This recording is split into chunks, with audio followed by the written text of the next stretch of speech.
जी राधे राधे।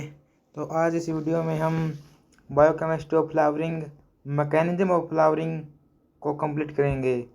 ठीक है, ये वीडियो थोड़ी लंबी हो सकती है, लेकिन आज आपको शुरू से लेकर अंत तक बहुत ही अच्छी फीलिंग आ गई मैकेनिज्म ऑफ फ्लावरिंग की, क्योंकि इसके अंदर हम सभी बातें डिस्कस करेंगे कि कौन कौन से साइंटिस्ट आए, किसने क्या कहा, किसने क्या किया, किसने कौन सा एक्सपेरिमेंट किया, कौन सा केमिकल है जो फ्लावरिंग करवाता है, और कहाँ बनता है वो केमिकल। सही बातें डिस्कस करने वाले हैं आज हम इस वीडियो में। तो मेरे चैनल पर आपका स्वागत है। तो शुरू करते हैं अभी। Mechanism of flowering. सबसे पहले प्लांट्स है वो बहुत सेंसिटिव होते हैं फोटो पीरियड से। फोटो पीरियड पीरियोडिज्म आपने पढ़ा होगा, फोटो पीरियोडिज्म। तो जो बहुत सेंसिटिव होते हैं फोटो पीरियड्स के प्रति, यानी कि जो लाइट आ रही है दिन की, जो लाइट इंटेंसिटी होती है, हैं फोटोन्स की, फोटो पीरियड के प्रति बहुत सेंसिटिव होती है। फोटो पीरियड आपने पढ़ा होगा, day neutral, long day plant, short day plant, हैं ये आपने पढ़ा होगा, यही फोटो पीरियड्स है। तो ये बहुत सेंसिटिव होती है। ये डेफिनाइट केमिकल स्टिमुलस। एक मिनट आपको ये बता दूँगा सेंसिटिव कहने का अर्थ क्या है। सेंसिटिव कहने का मतलब ये है कि जब उनके अकॉर्डिंग फोटो पीरियड होगा तभी वो फ्लावर करेंगे, अन्यथा नहीं करेंगे। ठीक है, लॉन्ग डे में फ्लावर करेंगे। यदि उनको शॉर्ट डे में उगाया जाएगा तो वह बहुत बहुत क्या पता वो बहुत लंबे समय तक वो फ्लावरिंग नहीं करेंगे। यानी कि आप ये समझो कि यदि आप लॉन्ग डे प्लांट्स को शॉर्ट डे वाले दिनों में उगाते हो तो वो प्लांट बहुत बहुत दिनों में ग्रो, बहुत दिनों में बड़ा होगा। और जो फ्लावर होगा वो भी ये ला लो कि हफ्ते में एक बार खिलेगा। और जबकि उस प्लांट को हम उसके अकॉर्डिंग फोटो पीरियड में लगाते हैं तो जो फ्लावर खिलने वाला है वो बहुत सही खिलेगा, यानी कि रोज़ खिलेगा फ्लावर, क्यों? क्योंकि उसको अपने अकॉर्डिंग का फोटो पीरियड मिल रहा है। तो इसलिए क्या है, इसलिए पहली लाइन नहीं है कि plants is sensitive to photo period से। Second, a definite chemical stimulus is produced in the leaves of plants when plants get desired photo period according to their nature। यानी कि एक केमिकल स्टिमुलस है। Chemical stimulus कहने का मतलब है कि एक ऐसा केमिकल हार्मोन बनता है प्लांट्स की लीव्स में, प्लांट्स की पत्तियों में। एक ऐसा केमिकल स्टिमुलस है, एक ऐसा केमिकल बनता है जो कहता है कि तुम फ्लावर करो, प्लांट को जो कहता है कि तुम फ्लावर करो, यानी कि फ्लावर बनाओ और उसको खिलाओ। ठीक है। तो ये कब होगा? जब उसको अपनी इच्छा के अनुसार फोटो पीरियड मिलेगा। ठीक है, ये मैं कह रहा था कि बहुत सेंसिटिव है। उनको उनके अकॉर्डिंग ही फोटो पीरियड चाहिए। स्पीसीज वैरी करता है कि कौन लॉन्ग डे प्लांट है, कौन शॉर्ट डे प्लांट है। उनके नेचर के अकॉर्डिंग फोटो पीरियड मिलेगा जब, तब उसमें एक ऐसा केमिकल बनेगा जो कि क्या करेगा, जो फ्लावर बनाएगा। और वो केमिकल कहाँ बनेगा? वो लीव्स में बनेगा। ये जो केमिकल लीव्स में बनता है, कैसे पता चला? ये हम आगे बढ़ने वाले हैं। This chemical stimulus is transfer from leaves in shoot effects. और जो ये केमिकल है ये लीव से ट्रांसफर हो गए, कहाँ आ जाता है? शूट इफेक्ट्स में आ जाता है, और वहाँ पर फिर वो कराता है फ्लावरिंग खिलाता है। इस प्रकार से we are divided biochemistry of flowering या फिर mechanism of flowering in two parts. इस प्रकार हम जो इसको दो पार्ट में बढ़ सकते हैं। एक तो एक फ्लोरल स्टिमुलस है, एक ऐसा केमिकल जो ये कहेगा कि फ्लावर बना हुआ। दूसरा इवोकेशन ऑफ फ्लावरिंग। ठीक है, स्टार्ट करते हैं। सबसे पहले फ्लोरल स्टिमुलस। तो देखो, फ्लोरल स्टिमुलस जो ये सबसे इसमें हम बात करेंगे सबसे पहले ग्राफ्टिंग एक्सपेरिमेंट की। जो ये फ्लोरल स्टिमुलस है इसके अंदर बहुत सारे टॉपिक आएगा, बहुत सारे साइंटिस्ट आएंगे, तो सबका नाम याद रखना, किसने क्या करा और क्या रिजल्ट निकला। तो सबसे पहले ग्राफ्टिंग एक्सपेरिमेंट आता है। ये कहता है कि ये प्लांट्स की grafting experiment suggest that a chemical is produce when plants are place on a photo inductive cycle. This chemical induce flower. यानी कि ये ग्राफ्टिंग एक्सपेरिमेंट क्या सुगेस्ट करता है? एक केमिकल बनता है जब प्लांट को हम उसको फोटो इंडक्टिव साइकिल क्या है? एक ऐसी साइकिल जिसके अंदर वो फ्लावरिंग इंड्यूस करेगा। तो जब हम प्लांट को उसके फोटो इंडक्टिव साइकिल में रखते हैं तो एक केमिकल बनता है, और वही केमिकल फ्लावर को बनाता है। And when plant are place in non inductive cycle और जब हमने प्लांट को नॉन इंडक्टिव साइकिल में रख दिया, एक ऐसी साइकिल जहाँ फ्लावर नहीं खिलेगा, तो वहाँ पर क्या होगा, वहाँ पर वो केमिकल नहीं बनेगा और फ्लावर इंड्यूस नहीं होगा, सीधी बात। ठीक है, आगे थर्ड पॉइंट है कि however if A plant leaf from A photo induce plant is remove and grafted on A non induce plant, then this plant also flower. This so that a flower inducing chemical formed in plant leaf, and when leaf transfer one plant to another, then chemical transfer in non-inductive cycle and doing induce flower। देखो ये क्या कहा गया, ये जो third point है, अब इस डायग्राम से देख के समझ में आएगा आपको क्या कहा गया है। ये देखो, आपको दिख रहा होगा, एक प्लांट दिख रहा होगा जहाँ जिस पर लिखा है इंड्यूस प्लांट फ्लावर। क्या लिखा है, इंड्यूस प्लांट फ्लावर। ये रहा इंड्यूस प्लांट फ्लावर है। ये देखो, ये क्या है कि ये एक ऐसा प्लांट है जिसमें फ्लावर आया हुआ है। ये फ्लावर का इंडिकेशन है कि ये फ्लावर है। ठीक है, ये क्या दिखा रहा है, फ्लावर आया हुआ है, और ये इंड्यूस प्लांट फ्लावर है, यानी कि एक ऐसा प्लांट जिसके अंदर फ्लावर आया हुआ है। हमने इसकी एक लीफ को एक ऐसे प्लांट में डाल दिया, कि जिसमें फ्लावर नहीं आया हुआ था। जब हमने इसकी लीफ को उठा के एक ऐसे प्लांट में डाल दिया जिस प्लांट में फ्लावर नहीं आया हुआ था, तो वहाँ पर क्या मिलता है हमको, रिजल्ट। तो हमको रिजल्ट देखने को मिलता है कि उस प्लांट में भी फ्लावर आ जाता है, फ्लावर आ जाता है। ठीक है, क्योंकि जो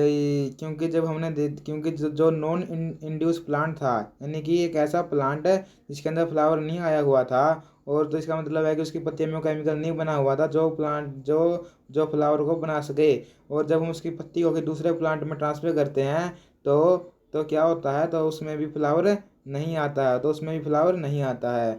और यहाँ पर यह भी दिखाया गया है कि ये पत्ती इस पत्ती में ही वो केमिकल बना हुआ है जो कि फ्लावर को इंड्यूस कर रहा है। क्योंकि जब हमने इस प्लांट की ये पत्ती को उठाकर इस प्लांट में डाला, तब भी फ्लावर नहीं आया। इसका मतलब है कि इस पत्ती में क्या है, केमिकल नहीं बना हुआ है, केवल इसी में बना हुआ था। और ये पत्ती हम कहाँ से लेकर आए थे, ये लीफ हमने इस प्लांट से ली थी जिसके अंदर पहले से ही फ्लावर आया हुआ है। इस प्लांट की लीफ ली थी और इसके में डाल दी थी, इस पर ग्राफ्टिंग कर दी थी, इस पर लगा दी थी, तो इसमें भी फ्लावरिंग आ गई। ये लिख रखा कि leaf grafted on to a non induce plant, तो क्या होता है, फ्लावर आ जाता है उसके अंदर। एक ऐसा प्लांट इंड्यूस प्लांट फ्लावर था, उसकी लीफ को एक ऐसे नॉन इंड्यूस प्लांट पर लगा दिया, तो उसके अंदर भी फ्लावर आ गया। इसका मतलब है कि केमिकल कहाँ बनता है, जो फ्लावर को इंड्यूस करता है, प्लांट की लीफ में बनता है। हाँ, तो ये ग्राफ्टिंग एक्सपेरिमेंट यही बता रहा था। ठीक है जी। इसके बाद है केसी हैमर और जे बोनर 1938 में। हैमर और बोनर 1938 में उन्होंने 246 अलग अलग प्रकार के क्या लिए, शॉर्ट डे, लॉन्ग डे और डे न्यूट्रल प्लांट्स लिए, लेकिन but non had any flower evoking, लेकिन उनमें किसी में भी फ्लावर नहीं आया। Effect in non induce plants, numerous no substance have also been tried by various investigators since then, but there is no uniformity in either response or chemical nature of the substance।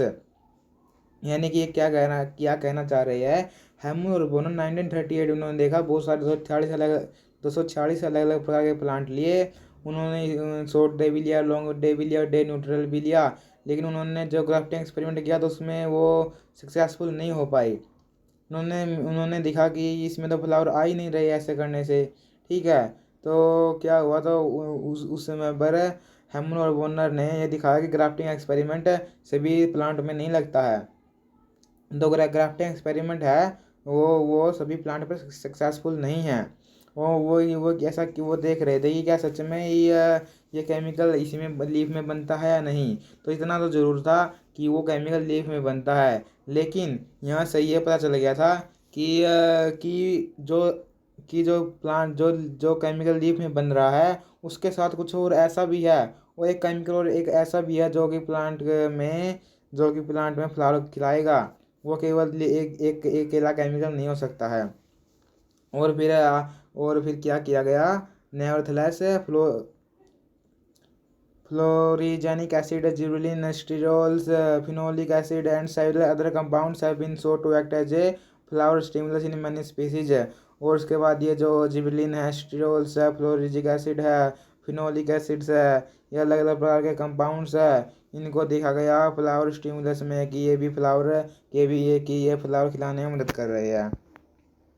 अभी तक आप हमने बस ये याद रखना है कि फ्लोर स्टिमुलस में ही ग्राफ्टिंग एक्सपेरिमेंट आया था, ठीक है, कि जो हार्मोन है फ्लावर खिलाने वाला पत्ती में बनता है। उसके बाद हेमर बोनर ने अलग अलग प्रकार के प्लांट लिए थे हैं, और उनमें वो क्या गया कि फ्लावर ही वो गेन नहीं हुआ। फिर देखा गया कि जिबलिन, स्टिरोल और फ्लोरिजिक एसिड ये हेल्प करते हैं इसमें बहुत सारे स्पीसीज में फ्लावर खिलाने में। बस हमने यही पढ़ा भी था। आगे फ्लोरिजन का कॉन्सेप्ट आएगा। ये फ्लोरिजन का कॉन्सेप्ट इसी में है, फ्लोरल स्टिमुलस में। फ्लोरिजन का कॉन्सेप्ट ये एक रशियन प्लांट फिजियोलॉजिस्ट थे, एम चिलाखयान। देख लो आप ही देख लो स्पेलिंग क्या आया, CHALAKHYAN। तो ये चिलाखयान अजीब गरीब नाम है इनका भी। ये 1936 में आए थे इन्होंने। फ्लोरिजन नाम की कुछ मतलब फ्लोरिजन नाम का कॉन्सेप्ट दिया। फ्लोरिजन का एक ग्रीक वर्ड है जिसका मतलब है फ्लावर जनरेटिंग, यानी कि एक ऐसी चीज़ जो फ्लावर को जनरेट करेगी, फ्लावर को बनाएगी। तो according to Chailakhyan, florigen is unknown chemical. Florigen क्या है? अननोन केमिकल है जो फ्लावर को इंड्यूस करता है। इस तरह florigen act as floral inducer. तो इस तरह क्या है, जो फ्लोरिजन क्या है, एक फ्लोरल इंड्यूसर है। फ्लोरिजन एक ऐसा अननोन केमिकल है जो फ्लावर को बनाएगा, और इस प्रकार हम कह सकते हैं कि फ्लोरिजन फ्लोरल इंड्यूसर है, यानी कि फ्लावर को बनाने वाला है, इसी को कहते हैं फ्लोरल इंड्यूसर। सीधी सी बात इन्होंने यही कही कि फ्लोरिजन क्या है, अननोन केमिकल जो फ्लावर बनाता है। और इस चीज़ का प्रूफ कहाँ से आया? जो केमिकल का कह रहे थे कि वो पत्ती से ट्रांसफ़र हो गए उसमें चला गया, ग्राफ्टिंग एक्सपेरिमेंट से आया था। Proof of existence of this chemical come from grafting experiment है। तो ग्राफ्टिंग एक्सपेरिमेंट से सही था, वो गलत नहीं था, वो भी सही था। और जब ये दो साइंटिस्ट आए थे उनकी बात ठीक थी। और ये जो फ्लोरिजन है ये भी अपने अनुसार सही कॉन्सेप्ट, ये भी सही है कि कुछ नॉन केमिकल है जो फ्लावर के लिए जो इंड्यूस होता है फ्लावर में, जो क्या करता है, जो मतलब जो फ्लावर को फ्लावर में जो फ्लावर को कराता है। एक ऐसा फ्लोरिजन क्या है, नॉन केमिकल है जो फ्लावर को बनाता है। This florigen never been isolated and fully characterised and retain hypothetical. After Chelakayan advanced the idea of existence of florism, several plant physiologists tried to isolate and characterize the chemical। यानी कि जो florigen है ये यानी कि हम कह तो रहे हैं कि फ्लोरिजन का ऐसा केमिकल है जो फ्लावर को इंड्यूस कराता है, लेकिन हमको तो वो देखना है केमिकल वो कैसा दिखता है, वो केमिकल स्ट्रक्चर कैसा है, वो कहाँ है। चलो मान लिया कि पत्तियों में है तो वहाँ से निकाल तो लो, फिर पत्तियों में है तो निकाल लो, फिर दिखाओ हमको कैसा दिखता है वो। हैं तो वो फिर भी ये वो फिर मतलब वो निकाला नहीं गया, आइसोलेट किया ही नहीं गया वो। और ये बहुत लंबे समय तक मतलब कि हाइपोथेटिकल है, यानी केवल एक माना गया कॉन्सेप्ट है ये हाइपोथेटिकल। यानी कि वो ये नहीं कि पूरा सबूत नहीं था उनके पास कि ये केमिकल है कौन सा कैसा है। और चला के आने के बाद बहुत सारे अलग अलग आइडिया आए फ्लोरिजन पर, अलग अलग प्लांट फिजियोलॉजिस्ट ने दिए और कोशिश भी की कि वो इस केमिकल को निकाल ले जो जो प्लांट में क्या कर रहा है, फ्लावर इंड्यूस कर रहा है। फिर ये 1938 की बात थी, 1936 की। प्लांट फिजियोलॉजिस्ट है 1936 में इसने प्रपोज किया था ये फ्लावर जनरेटिंग फ्लोरिजन कॉन्सेप्ट। अब 1951 की बात है, लिंकन, मेफील्ड और कनिंघहाम। 1951 में ये तीन साइंटिस्ट है, लिंकन, मेफील्ड और कनिंघहाम। इन्होंने केमिकल ढूंढ निकाला। कह रहे थे ना कि क्यों दिखाओ तो दो हमको कैसा केमिकल है, कौन सा है वो कैसा है। तो इन्होंने क्या किया, इन्होंने एक ऐसा केमिकल प्राप्त कर लिया क्रिस्टलाइन फॉर्म में जो एक्जेंथियम और सनफ्लावर में मिलता है। यानी कि एक ऐसा क्रिस्टलाइन फॉर्म में केमिकल ले मिल गया इनको, और जो एक्जेंथियम और सनफ्लावर से मिला इनको, जो वहाँ पर फ्लावरिंग करवा रहा था। लेकिन this substance not exist in vegetative plant and it was found to be a water soluble organic acid. और ये इन्होंने कैसे कह दिया कि ये जो क्रिस्टलाइन फॉर्म में हमको ये केमिकल मिला है, यही वो फ्लोरिजन है या यही वो है जो फ्लावर को इंड्यूस कराता है। ये ऐसा इसलिए कह रहे थे क्योंकि उन्होंने कहा था, लिंकॉन, मेफील्ड और कनिंघहाम ने कहा था कि ये क्रिस्टलाइन की जो हमको ये केमिकल मिला है क्रिस्टलाइन फॉर्म में, ये वेजिटेटिव प्लांट्स में नहीं मिलता है, ये केवल फ्लावरिंग प्लांट्स में मिलता है। तो इस प्रकार हम कह सकते हैं कि वही केमिकल है जो फ्लावरिंग कराएगा। तो और ये वाटर सोल्यूबल ऑर्गेनिक एसिड है एक, और ये फ्लावरिंग इंड्यूस कराता है जब हम इसको लीफ में अप्लाई करते हैं, लेकिन जब हम इसको बड में अप्लाई करते हैं तब ये फ्लावरिंग नहीं करवाता है। इस प्रकार से it is a precursor of florigen और a substance important for flowering. इस प्रकार से क्या हुआ कि इस प्रकार से हमने मान लिया कि ये एक प्रिकर्सर है फ्लोरिजन का, प्रिकर्सर है ये फ्लोरिजन का, क्योंकि जब हम इसको लीफ में ट्रांसफर करते हैं तो फ्लावर आ जाता है, और जब बड में करते तो फ्लावर आता नहीं है। तो ये प्रिकर्सर है फ्लोरिजन का, और इसी से कुछ ऐसा, इसी में कुछ चेंज होगा और फिर जो फ्लावर कराएगा। ठीक है, तो ये क्या है, ये प्रिकर्सर है फ्लोरिजन का, इन्होंने ये कहा। इसके बाद 1970 में हॉडसन और हैमनर आए। उन्होंने tested efficacy of florigen preparation in Xanthium as well as Lemna. इन्होंने क्या देखा, इन्होंने एफिकेसी देखी फ्लोरिजन प्रिपरेशन की, कि कितना बनता है जैंथम में फ्लोरिजन और लेमना में कितना बनता है। In experiment the chemical induce flowering in about 70% of Xanthium plants. यानी कि इन्होंने देखा कि जैंथियम प्लांट में वो केमिकल 75% है जो फ्लावरिंग करवा रहा है, और जो दूसरा था वो लिमना, उसके अंदर 50% है। इस प्रकार से जो एक्जेंथियम था, in Xanthium the chemical was effective only when G added, and without G क्या है, जिबरेन है, नॉट इंड्यूस फ्लावरिंग है। इस प्रकार इन्होंने देखा कि एक्जेंथियम में यदि हम जी को ऐड कर देते हैं तो फ्लावरिंग आ जाती है, लेकिन यदि लिमना में हम जी ऐड कर देते हैं तो फ्लावरिंग नहीं आती। यानी कि एक्जेंथियम में जी ऐड करेंगे तो फ्लावरिंग आएगी, और नहीं करेंगे तो नहीं आएगी। और लिमना में जी इंड्यूस करेंगे तो फ्लावरिंग नहीं आएगी, और लिमना में यदि जी नहीं इंड्यूस करेंगे तो फ्लावरिंग आएगी। समझे? यानी कि एक ऐसा हो रहा था कि एक में जिबरिन को ऐड कर दिया तो आ गई फ्लावरिंग, एक में दूसरे में कर दिया तो उसमें नहीं आएगी। यानी कि ये चल रहा था यहाँ पर कुछ पंगा। एक्जेंथियम में जीए चाहिए ही चाहिए, और लिमना में जीए नहीं चाहिए, यानी कि जिबरेलिन। तो जो केमिकल तभी तो एक्जेंथियम में जो केमिकल था जो फ्लावरिंग करवा रहा था, वो तभी इफेक्टिव था जब उसमें जीए को हम ऐड कर देते थे। यदि जीए को नहीं ऐड करते तो फ्लावरिंग नहीं आती। और लिमना में वो केमिकल तभी इफेक्टिव था जब उसमें हम जी ऐड नहीं करते थे, तभी उसमें फ्लावरिंग आती। तो the florigen was believe to be synthesised in the photo induce leaves. तो जो फ्लोरिजन है वो माना गया कि वो फोटो इंड्यूस लीव्स में बनता है, और ये फिर सूट एपिकल में आ जाता है, और जो वहाँ पर आके फ्लोरा इवोकेशन कराता है। फ्लोर ये कैसे आ जाता है, फ्लोएम के थ्रू आता है, लीव से सूट एपिकल में फ्लोएम के द्वारा आता है ये फ्लोरिजन। इसके बाद इमामुरा और टाकीमोटो आए। इन्होंने study the translocation rate of this stimulus. इन्होंने ट्रांसलोकेशन रेट देखी।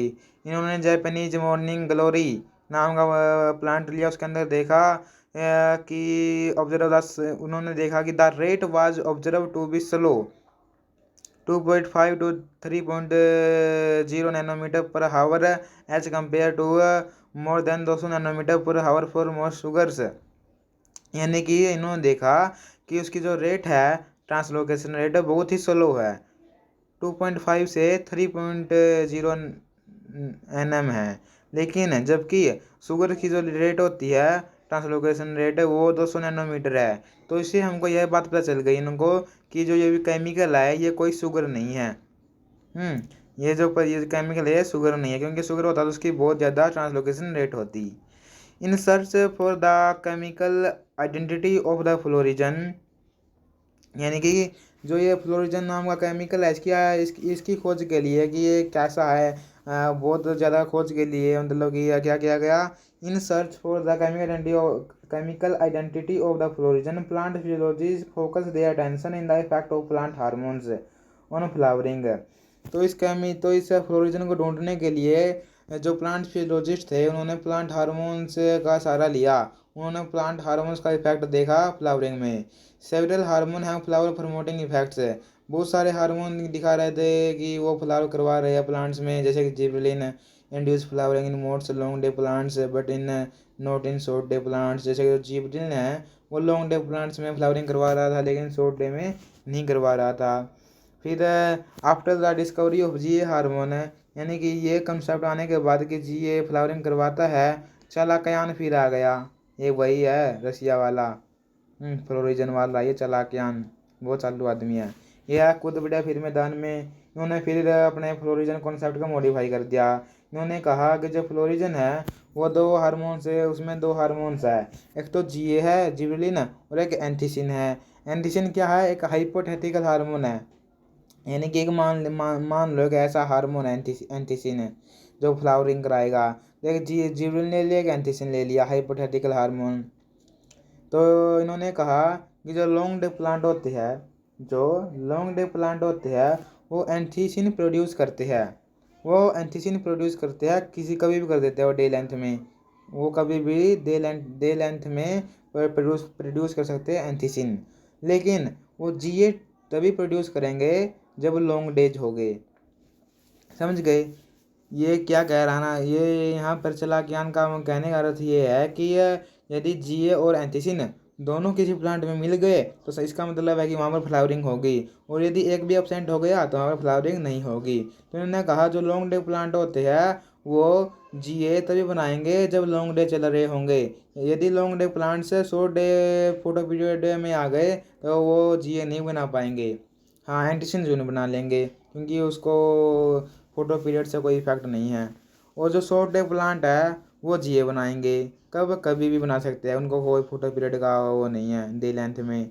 लेकिन वो एंथीसिन कब बनाएंगे? वो शॉर्ट डे में बनाएंगे। यानी कि लॉन्ग डे प्लांट जीए बनाने के लिए long long day photo periodism चाहिए, और शॉर्ट डे प्लांट को एंथीसिन बनाने के लिए शॉर्ट डे फोटो पीरियडिज्म चाहिए। और जो न्यूट्रल प्लांट है वो दोनों ही जी और एंटीसिन वो कभी दोनों ही बना लेते हैं। उनको ना ये चाहिए कि लॉन्ग डे हो, ना ये चाहिए शॉर्ट डे हो। वो तो एनी डे लेंथ में कभी भी जी और एंटीसिन बना लेते हैं। इसलिए जो न्यूट्रल प्लांट्स होते हैं उनके अंदर मतलब कि लॉन्ग डे में भी शॉर्ट डे में भी फ्लावरिंग सही तरीके से चलती रहेगी। यहाँ पर देखो ये क्या है, क्या यहाँ देखो ये है कि इन्होंने टेबल दी थी अच्छी तरीके से। फोटो पीरियडिक स्टेटस देखो, शॉर्ट डे की कंडीशन है क्या? दिन क्या फोटो पीरियड कैसा है? शॉर्ट डे है। और प्लांट किस प्रकार का है? शॉर्ट डे है प्लांट भी। हैं प्लांट तीन प्रकार के हैं, मान लो शॉर्ट डे है, लॉन्ग डे है और डे न्यूट्रल प्लांट है। तो फोटो पीरियड यदि शॉर्ट डे का है और प्लांट है जो शॉर्ट डे का है तो क्या होगा? तो जीए भी बनेगा और एंथीसिन भी बनेगा। ठीक है, जीए भी बनेगा और एंथीसिन भी बनेगा और फ्लावरिंग आ जाएगी। ठीक है, रिस्पॉन्स ठीक है। और फोटो पीरियड यदि शॉर्ट डे का है लेकिन kind of plant long day का है तो वहाँ पर एंथीसिन बनेगा केवल, जीए नहीं बनेगा। जीए क्यों नहीं बनेगा? क्योंकि जीए लॉन्ग डे प्लांट्स में लॉन्ग डे फोटो पीरियड में ही बनेगा, लेकिन अभी फोटो पीरियड कौन सा चल रहा है? शॉर्ट डे चल रहा है, इसलिए जीए नहीं बनेगा। तो वहाँ पर वहाँ फ्लावरिंग नहीं आएगी। फिर तीसरा जो प्लांट है डे न्यूट्रल प्लांट है, उसको मतलब ही नहीं है कौन सा दिन चल रहा है भाई, कौन सा फोटो पीरियड चल रहा है भाई, न्यूट्रल है तो उसमें जे भी बनेगा और एंथीसिन भी बनेगा और फ्लावर भी आएगा। सीधी सी बात है। यानी कि इसमें क्या समझना है कि शॉर्ट डे फोटो पीरियड चल रहा है तो उसके पॉजिटिव फोटो पीरियड वाला प्लांट फ्लावर नहीं कर पाएगा, क्योंकि उस समय वो चीज़ नहीं बनेगी। इसी प्रकार लॉन्ग डे में शॉर्ट डे वाला प्लांट है, देख फोटो पीरियड कौन सा चल रहा है? लॉन्ग डे का, और प्लांट किस प्रकार का है? शॉर्ट डे का, तो जीए बनेगा और एंथीसिन नहीं बनेगा, इसलिए वो नहीं फ्लावरिंग नहीं कर पाएगा। लॉन्ग डे प्लांट है और लॉन्ग डे फोटो पीरियड है तो जीए भी बनेगा, एंथीसिन भी बनेगा और फोटो फ्लावरिंग कर लेगा। और डे न्यूट्रल प्लांट तो करेगा ही क्योंकि उसका मतलब ही नहीं है। तो ये था चालाकयान का मॉडिफाई फ्लोरिजन कॉन्सेप्ट, जीए और एंथीसिन। ठीक है, अब देखो gibberellin and the florigen concept. यहाँ पर हम बात करेंगे कि यदि हमने बाहर से जीए दे दिया किसी प्लांट को, exogenous application of GA is not to induce flowering in many long day plants. यानी कि एक लॉन्ग डे प्लांट है, लेकिन वो शॉर्ट डे कंडीशन में आया हुआ है। फोटो पीरियड जो चल रहा है शॉर्ट डे का, और प्लांट है लॉन्ग डे का, तो क्या होगा उसके अंदर वो जो दूसरा हार्मोन था आएगा, कौन सा, एंथीसिन, वो तो बन जाएगा, लेकिन जीए नहीं बनेगा। क्योंकि जीए बनने के लिए लॉन्ग डे प्लांट को लॉन्ग डे फोटो पीरियड ही चाहिए, लेकिन चल कौन सा रहा, शॉर्ट डे, इसलिए उसके अंदर केवल एंथीसिन ही बनेगा। और यदि हम बाहर से क्या करें, जीए दे दें, यदि हमने बाहर से जीए दे दिया तो क्या करेगा, तो उसमें फ्लावरिंग आ जाएगी। तो natural GA from induce long day plants also catch flowering in non induce plants है, देखो तो उसमें फ्लावरिंग आ जाएगी, समझे। यानी कि एक लॉन्ग डे प्लांट है, लेकिन अभी वो शॉर्ट डे फोटोपीरियडिज्म में आ गया है, हैं, उसके अंदर एंटीसिन तो बन गया, लेकिन जीए नहीं बन रहा है। यदि हमने बाहर से जीए दे दिया तो वो फ्लावरिंग हो जाएगी उसके अंदर। आल्थरो जीए कैन बी इंड्यूस फ्लावरिंग, यद्यपि जीए फ्लावरिंग को इंड्यूस कर रहा है, हमने देखा अभी फ्लावरिंग को इंड्यूस कर रहा है। यदि जीए नहीं देते तो नहीं आती इसमें फ्लावरिंग, जीए दे तो फ्लावरिंग आ गई। तो they can not be considered to be primary floral hormone और फ्लोरिजन, लेकिन इसके बावजूद भी हम इसको प्राइमरी फ्लोरल हार्मोन या फ्लोरिजन नहीं मान रहे हैं। क्यों? क्योंकि इसके दो रीजन है। पहला रीजन, यदि हम लॉन्ग डे प्लांट्स में देखें, यदि हम इन long day plants induction of flowering by long day और जीए सो डिफरेंटली, यानी कि लॉन्ग डे प्लांट्स में जो फ्लावरिंग का इंडक्शन है वो लॉन्ग डे और जीए अलग अलग दिखा रहे हैं। यानी कि लॉन्ग डे तो कुछ अलग हरकतें कर रहा है और जीए कुछ अलग हरकतें कर रहा है। होना ये चाहिए कि दोनों दोनों मिलकर रहे, लेकिन ऐसा हो नहीं रहा है। कहने का अर्थ क्या है? कहने का मतलब ये है कि when this plant है kept in long day plant है और लॉन्ग डे फोटो पीरियडिज्म है, तो क्या होगा, तो सबसे पहले फ्लोरोप्रिमोर्डिया का डिफ्रेंशिएशन होगा, उसके बाद स्टेम इलोंगेशन होगा, ठीक है। और लेकिन जीए क्या करता है, जीए करता है सबसे पहले स्टेम का इलोंगेशन करेगा, उसके बाद फ्लोरल प्रिमोर्डिया बनाएगा। तो इस प्रकार से हमको जीए का इफेक्ट डायरेक्ट नहीं दिख रहा है, ये इनडायरेक्ट दिख रहा है इसका इफेक्ट है। यानी कि यदि हम ये कहते हैं कि जीए फ्लावरिंग में हेल्प करता है, तो जीए क्या करता है, पहले पहले तो स्टेम का इलोंगेशन कराता है, उसके बाद फ्लोरा प्रिमोर्डिया डिफ्रेंशिएशन करवाता।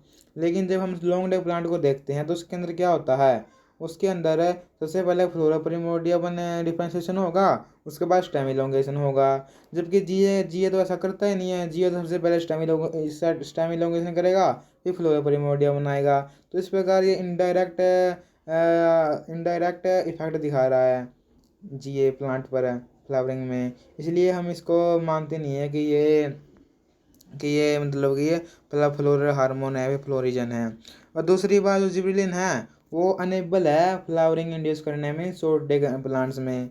यदि नॉन इंडक्टिव साइकिल है, नॉन इंडक्टिव साइकिल एक बार भी फ्लावर नहीं आया उसके अंदर, तो हम यदि एक ऐसा प्लांट है जिसके अंदर एक बार भी फ्लावर नहीं आया हुआ है, और वो शॉर्ट डे है, यानी कि gibberellin have been unable to induce flowering in short day plants under non inductive cycle. एक ऐसा शॉर्ट डे प्लांट है जिसके अंदर एक बार भी फ्लावरिंग नहीं आया हुआ है, जब उसको जिबरेलिन दे तो वो फ्लावरिंग नहीं करा पाएगा। इसलिए भी हम इसको नहीं मानते हैं कि यही वही हार्मोन है जो फ्लावरिंग के लिए जिम्मेवार है। तो GA seem to play an important role in flowering, ये बात ठीक है कि जीए बहुत इंपॉर्टेंट रोल प्ले करता है फ्लावरिंग में, क्योंकि हमने बहुत बार देखा भी है। It may be one of the several non compound involve in flowering, इसलिए लियोन लिख दिया कि ये नो एंड अननोन है, यानी जानने वाला भी और अज्ञान भी, ज्ञात और अज्ञात दोनों प्रकार का कंपाउंड है जो फ्लावरिंग में इन्वॉल्व है। इट में भी directly involve in the formation of florigen और एनी सच फ्लोरल स्टिमुलस है। हम कह सकते हैं कि ये डायरेक्टली इन्वॉल्व है कि जो फ्लोरिजन को बनाएगा या फ्लोरल स्टिमुलस को बनाएगा जो फ्लावर को खिलाएगा। यानी कि हम ये नहीं कह सकते कि जिबलिन ही जिबलिन ही वह हार्मोन है जो प्लांट में फ्लावर को खिलाएगा, फ्लावर को बनाएगा। हम ये नहीं कह सकते, लेकिन हम ये कह सकते हैं कि जिबलिन हेल्प करता है उस उस केमिकल के बनने में कि जो फ्लोरिजन के बनने में या फिर फ्लोरल स्टिमुलस के बनने में। लेकिन ये नहीं है कि ये अकेला ही करता है, ये हेल्प करता है। सीधी सी बात है, ये कहना चाह रहे हैं यहाँ पर। फिर ये देखो कि मॉडल है यहाँ पर, यहाँ क्या है कि CO2 है, CO2 C2I प्रिकर्सर के पास आई, क्या हुआ, CO2 प्रिकर्सर के पास आई, प्रिकर्सर के साथ बाइंड हो गई, और क्या हुआ, फिर GA लाइक हार्मोन में बदल गया। प्रिकर्सर किसे में बदल गया, GA में बदल गया उसने, और वो GA किसे में बदल गया, फ्लोरिजन में बदल गया, और उसने फ्लावर करवा दिया। इसमें ये है, देखो यहाँ थ्योरी पढ़ो फिर अच्छे समझ में आएगा आपको। According to the model photoperiodic reaction involving assimilation of CO2 cases the build up of a precursor of GA or GA-like hormone. This precursor change in GA red light promote this change and far red convert GA into precursor। यानी कि CO2I पर ये CO2I precursor के पास precursor GA में बदल गया, और इसको कौन बदलता है, रेड लाइट बदलती है। यदि रेड लाइट नहीं है, फार रेड है, तो GA को फिर GA को फिर प्रिकर्सर में बदल देगी, और यदि डार्क है तो फिर भी GA प्रिकर्सर में बदल जाएगा। यानी कि प्रिकर्सर तभी GA में बदलेगा जब रेड लाइट होगी। तो यही कहना चाह रहा है। This reversible conversion is mediated via phytochrome. This GA-like hormone कैसी द फॉर्मेशन ऑफ फ्लोरिजन। यही जो GA-like हार्मोन है क्या बनाता है, आगे फ्लोरिजन बनाता है, डायरेक्टली या indirectly. It is assume that A high level of GA-like hormone must be maintain in long day plants for the production of florigen. In short day situation is reverse, A low level of GA is required for florigen, thus enough florization is produced flowering occur in both long day and short day plants। यानी कि जैसे ही इतना florigen बन जाएगा कि वो flower को induce कर सके, फ्लावर को इवोक कर सके, फ्लावर को खिला सके, तो लॉन्ग डे में भी और शॉर्ट डे में भी फ्लावर बन जाएगा और खिल जाएगा। ठीक है। और प्रिकर्सर को कौन बदलेगा, रेड लाइट, और GA जिबलिन में बदल देगी। और यदि रेड लाइट नहीं मिली, फार रेड और डार्क आ गई, तो जिबलिन प्रिकर्सर में बदल जाएगा। ये होता था इसमें जी। फिर फ्लावर इनहिबिटर है। Some experiment indicate that flowering in plants is control by presence of a flowering inhibitor. बिल्कुल सही बात है कि कुछ एक्सपेरिमेंट ये दिखाते हैं कि प्लांट्स में जो फ्लावरिंग है वो कंट्रोल होती है फ्लावरिंग इनहिबिटर के द्वारा, either independently or in the presence of floral stimulus। The inhibitor is apparently present in non-induced plants। जो इनहिबिटर है वो कहाँ है, वो नॉन इंड्यूस प्लांट्स में हमको देखने को मिल जाएगा, क्योंकि वहाँ पर इसलिए नहीं है उन प्लांटों में। नॉन इंड्यूस प्लांट क्या है, जिनमें फ्लावरिंग नहीं हुई है एक बार भी, तो नॉन इंड्यूस प्लांट में इनहिबिटर देखने को मिलेगा। क्यों, क्योंकि वही इनहिबिटर रोक रहा है प्लांट को फ्लावरिंग करने से। और जिस प्लांट में फ्लावरिंग हो गई है, जो इंडक्टिव साइकिल में आ गया है, वहाँ पर ये इनहिबिटर नहीं देखने को मिलेगा, डिसअपियर हो जाएगा। क्योंकि इनहिबिटर होता तो फिर वहाँ पर फ्लावरिंग नहीं होती। यानी कि यदि फ्लावरिंग नहीं हो रही है तो इसका मतलब है कोई इनहिबिटर है जो फ्लावरिंग को रोक रहा है। यदि फ्लावरिंग हो गई है तो इनहिबिटर हट गया है, ये मतलब है कहने का। अब ओगावा और किंग 1990 में साइंटिस्ट आए, इन्होंने क्या किया, इन्होंने देखो, इन्होंने दो कुटाइलिडोन लिए, बोथ कुटाइलिडोन इन कॉन्टिन्यूस लाइट है। इन्होंने दोनों कुटाइलिडोन को कॉन्टिन्यूस लाइट में रखा तब फ्लावरिंग नहीं हुई। फिर उन्होंने वन कुटाइलिडोन को डार्क यानी कि अंधेरे में रख दिया एंड अदर लेफ्ट इंटैक्ट है, तो फ्लावरिंग कम हो गई थोड़ी। और जब one cotyledon dark and other remove, और एक को तो इन्होंने डार्क में रख दिया, दूसरे को रिमूव कर दिया, तब फ्लावरिंग हो गई। ये था ओगावा और किंग ने जो एक्सपेरिमेंट किया होगा। Only a few attempts have been made to extract and isolate a floral inhibitor. यानी कि ओनली ए फ्यू अटैम्प्ट्स, कुछ ही फ्यू अटैम्प्ट्स से हमने फ्लोरल इनहिबिटर को आइसोलेट कर लिया। RJ22 उनसे बेहतर में गार्लिक एसिड को इन्होंने आइसोलेट किया फ्रॉम शॉर्ट डे प्लांट, जिसका ये नाम भी दिया हुआ है, जो लॉन्ग डे फोटो पीरियड में which acted as a floral inhibitor. यानी सीधी सी बात है, RJ22 ने 1972 में जो हम कह रहे थे कि फ्लोरल इनहिबिटर है वो आइसोलेट कर लिया, और उसका नाम है गार्लिक एसिड। क्या नाम है उसका? Garlic acid. गार्लिक। तो हमने पढ़ लिया है कि फ्लोरल स्टिमुलस पढ़ लिया है। अब बात आती है इवोकेशन ऑफ फ्लावरिंग, कि अभी फ्लावर खिलने वाला क्या क्या होगा। तो बहुत देखो, no flower stimulus transfer from leaf है। फ्लोरल स्टिमुलस फ्लोरिजन मान लिया है, सबसे बढ़िया कॉन्सेप्ट वही था। फ्लोरिजन वो ट्रांसफर हो गया लीफ से इन एपिकल मेरिस्टम में, और एपिकल मेरिस्टम में आता है उसने कुछ बायोकेमिकल साइटोलॉजिकल चेंज किए वहाँ पर वहाँ पर वो ट्रांसफॉर्म हो गया फ्लोरल बड में। और वो फ्लोरल बड में फिर क्या हुआ, RNA सिंथेसिस बहुत ज़्यादा होने लग गया सेल में, DNA मोड बहुत ज़्यादा होने लग गया, राइबोसोम बहुत ज़्यादा हो गया, ER बहुत ज़्यादा हो गई, माइटोकॉन्ड्रिया बहुत ज़्यादा हो गई, माइटोसिस बार बार बहुत तेज़ी से होने लगी। तो ये सभी प्रक्रिया चलने लगी उसके अंदर, जिसमें इवोकेशन होने वाला है फ्लावरिंग में। ठीक है, ये सभी उसमें चीज़ें चलती है। यानी कि मैं मानो कि यदि माइटोसिस किसी प्लांट में 172 घंटे में एक बार होती है, तो वही 172 घंटे में एक बार हुई माइटोसिस किसी इवोकेशन ऑफ फ्लावरिंग वाली सेल में, वही माइटोसिस 5 घंटे में हो जाएगी। इस प्रकार से समझो, इतनी तेज़ी से माइटोसिस होता है, इनका नंबर इंक्रीज होता है। क्यों होता है? क्योंकि अभी क्या फ्लावर बनेगा, फ्लावर से फिर फ्रूट बनेगा, फ्रूट में फिर ये सभी जाना चाहिए, RNA DNA राइबोसोम ER।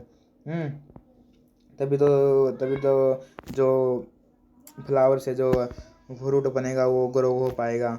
इसलिए यहाँ पर बहुत सैलन इंक्रीज कर देती है अपना सब कुछ। एग्जाम्पल के लिए in Sinapis alba vegetative cell increase number in 157 hour. इन्हें 157 घंटे में सिनेप्सिस अल्बा इंक्रीज करते हैं अपना नंबर है।